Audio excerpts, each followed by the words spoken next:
Indies Empire Style ini adalah gaya arsitektur Landhuisen, kemudian dikembangkan lagi ketika Gubernur Jenderal Daendels ini hadir di Nusantara. Nah, kalau melihat latar belakang Daendels ini, dia adalah pasukan dari tentara Napoleon di Prancis.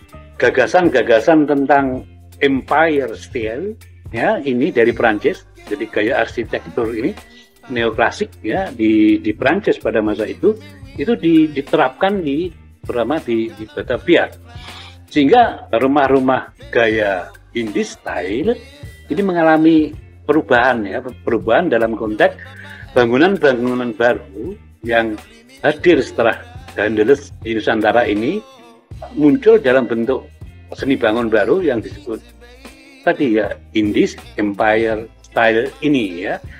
Jadi gaya arsitektur Empire Style ini kemudian ini kan dari Prancis, disesuaikan dengan kondisi lokal, ya, termasuk lingkungan iklim, kemudian bahan-bahan bangunan dan teknologinya itu digunakan teknologi lokal, ya, pada masa Daendels ini.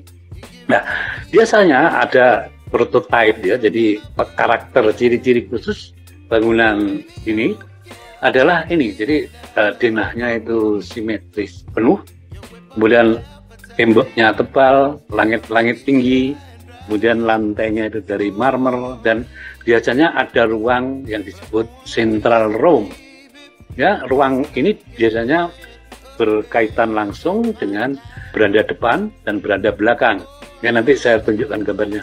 Nah, biasanya ada juga tiang-tiang dengan gaya Doria, termasuk juga gaya-gaya ionik, jadi gaya-gaya bangunan Eropa pada masa itu hadir di tengah-tengah bangunan pada masa Daendels ini, ya.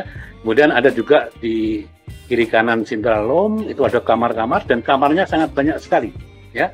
Jadi antar kamar, antar lokasi di sekitar rumah itu saling terhubung, ya. Misalnya kamar dengan dapur, kamar dengan kamar mandi dan seterusnya itu saling terhubung menjadi satu.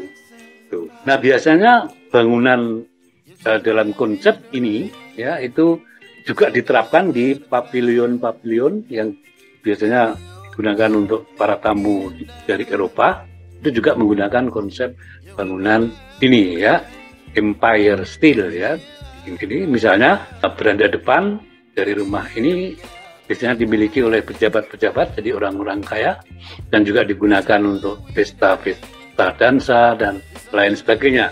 Nah, juga ada ini yang disebut cross ventilation. Jadi aliran udara di dalam konsep bangunan Empire Style ini sangat diperhatikan, sehingga aliran udara itu tidak lembab, sumpek. Jadi arus udaranya itu lancar di dalam bangunan itu, sehingga aspek kenyamanan itu juga diperhatikan di dalam konteks bangunan gaya ini, ya, Indie Style ini.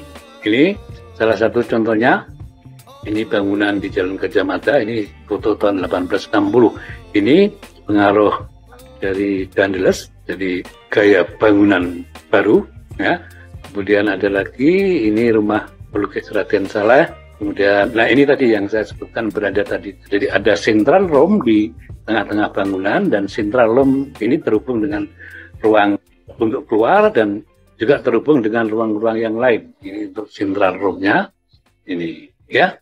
Nah, gaya Indies Empire Style ini tidak hanya diterapkan di untuk tempat tinggal, ya, biasanya juga digunakan untuk bangunan-bangunan umum, ya, atau gedung-gedung pemerintah seperti Rat Justice, dan juga gedung Society.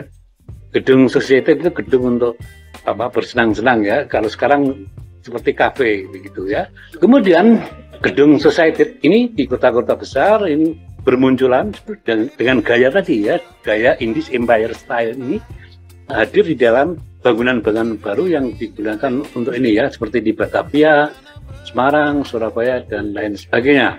Nah, biasanya nama dari gedung-gedung untuk hiburan tadi di setiap kota-kota besar itu biasanya diberi nama The Harmony atau Concordia, Society, atau cukup tingkat SOS saja, ya, ini. Nah, biasanya di dalam gedung tadi, gedung gaya Indies Empire Style ini, ya, yang untuk hiburan, itu ada fasilitas biliar, main kartu, dan seterusnya, ya, termasuk perpustakaan disediakan di sana, ini, ya. Nah, bangunan Society tersebut pada umumnya ini, ya, jadi menggunakan gaya arsitektur Indies Empire Style ini, ya. Oke. Nah, ini contohnya. Ini Society di Harmoni ini di Pasuruan. Nah, sekarang untuk pendidikan, kalau nggak keliru, dinas pendidikan atau apa begitu, atau yayasan pendidikan, ya. Ini. Kemudian ada lagi, ini gedung Mahkamah Agung di Jakarta. Ini juga gaya, ya, Indies Empire Style.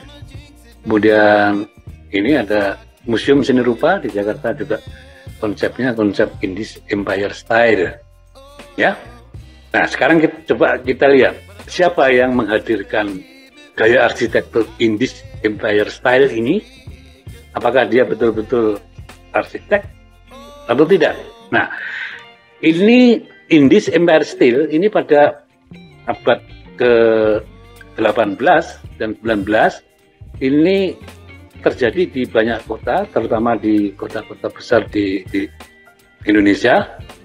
Dan ini juga merupakan perkembangan tadi dari gaya bangunan Indies Style, bukan, atau all Indies, ya, Style, bukan Indies Empire Style, dari pinggiran kota, dan juga digunakan di banyak bangunan di kota-kota besar di Hindia Belanda, ya.